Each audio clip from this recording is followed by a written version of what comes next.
우리가 다니엘에 대해서 좀 생각해 보고 싶은데요. 다니엘 들어보셨죠? 다니엘 하면 제일 먼저 생각나는 게 뭐예요? 사자굴, 그렇죠? 네. 다니엘이 사자굴에 던져졌는데 하나님이 사자의 식욕을 싹 없애가지고 다니엘이 먹히지 않은 상태로 나오게 됐다. 그 다음에 또 어떤 얘기가 있습니까?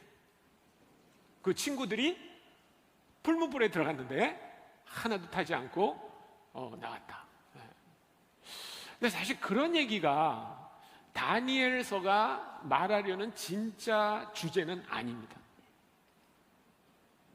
그것은 우리에게 신앙적으로 굉장히 좋은 교훈이기는 하지만 제가 다니엘서를 읽어보니까 다니엘서가 말하려고 하는 주제가 분명히 있어요.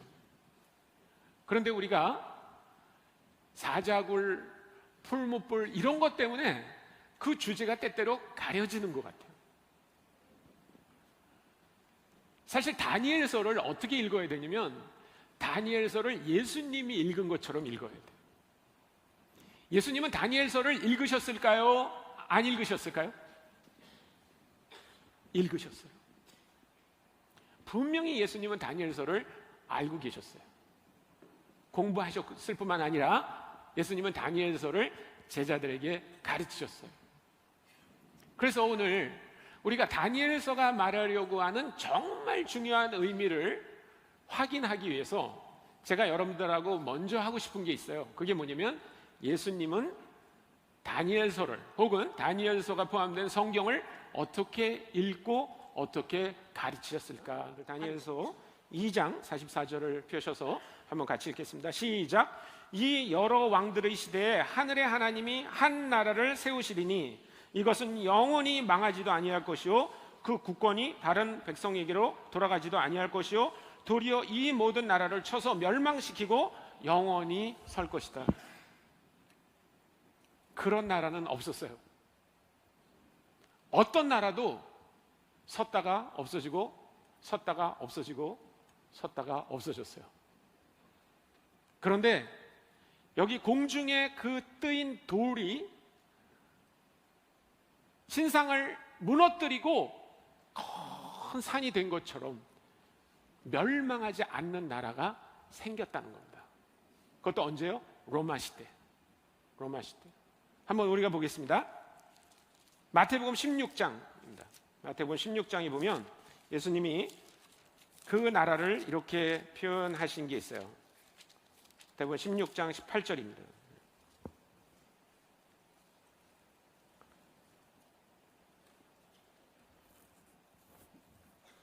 제가 읽어드리겠습니다. 또 내가 내게 이르노니 너는 베드로라. 내가 이 반석 위에 내 교회를 세우리니 음부의 권세가 이기지 못하리라. 주님께서 교회를 시작하셨는데 그 교회는 음부의 권세가 이기지 못한다. 아까 우리 다니엘서에서 말한 것처럼 영원히 없어지지 않을 나라, 그 왕권이 절대로 줄지 않는 나라, 그 나라가 로마 시대로부터 시작하게 됩니다. 그거를 누가복음 1장이 이렇게 표현하고 있어요. 누가복음 2장 1절에 보면 그때 가이사 아구스토가 영을 내려 천하로 다 호적하라 하였으니, 이것은 예수 그리스도께서 탄생하시던 때를 얘기하는데 가이사 아구스토가 누굽니까? 바로 로마 제국의 황제죠. 로마 제국의 첫 번째 황제. 그의 아버지 그 율리우스 시저가 만들어 놓은 그 로마 제국을 아주 제대로 통치한 첫 번째 황제가 누구냐면 가이사 아구스토입니다. 근데 그 가이사 아구스토가 통치를 시작하던 그 해에 예수 그리스도께서 태어나시고 마치 다니엘이 본 것 같은 그 환상의 나라, 그 나라가 여기부터 시작되는 것입니다. 예수님이 시작한 나라는 돌 같았어요. 바벨론처럼 번쩍거리는 금도 아니었고요, 페르시아처럼 확실한 은도 아니었고요, 헬라 왕국 같은 놋도 아니었고요, 로마처럼 단단한 철도 아니었어요. 그냥 돌멩이 같았어요. 근데 그것이 산을 이뤘어요. 그리고 그것은 영원히 없어지지 않는 나라가 되었어요. 여러분, 지난 2000년의 교회 역사는 이 다니엘서에서 다니엘과 그의 친구들이 본 그 깊고 은밀한 일이 어떻게 퍼져갔나를 우리에게 보여줍니다. 우리가 2000년 전 그 교회가 시작될 때의 모습을 생각한다 그러면 이것은 상상하기 어려운 일이에요. 아주 작은 돌로 시작한 그 하나님의 나라가 온 세상에 퍼져서 오늘날 수십억의 사람이 예수 그리스도를 예배하는 그런 나라가 됐다는 것입니다. 여러분, 제자들은 그 그림을 볼 수 없었어요. 그래서 예수님께서 다니엘서가 말하려고 하는 게 뭔지, 다른 선지자들이 말하는 게 뭔지를 보여줬어요. 제자들은 저런 그림을 볼 수 없었어요. 우리가 지금 보는 것 같은 그림을 볼 수 없었어요. 그러나 그들 마음속에 믿음이 생겼어요. 이게 깊고 은밀한 일이구나. 나중에 사도 바울도 그걸 깨닫게 됩니다. 그래서 사도 바울이 에베소나 그런 서신을 통해서 뭐라고 얘기합니까? 비밀. 하나님이 오래전에 감추었던 그 비밀, 그것을 우리가 이제 알게 되었다라고 얘기합니다.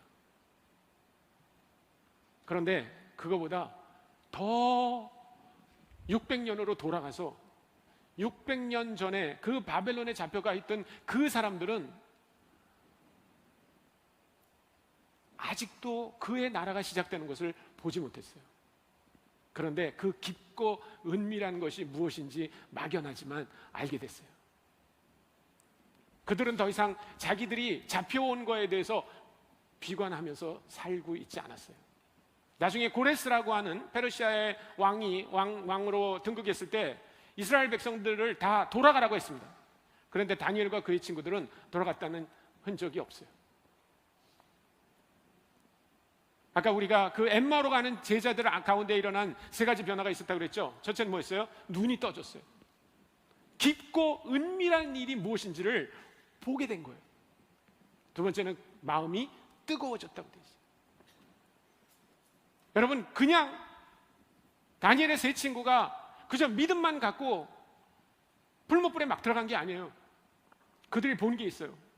깊고 은밀한 그 일.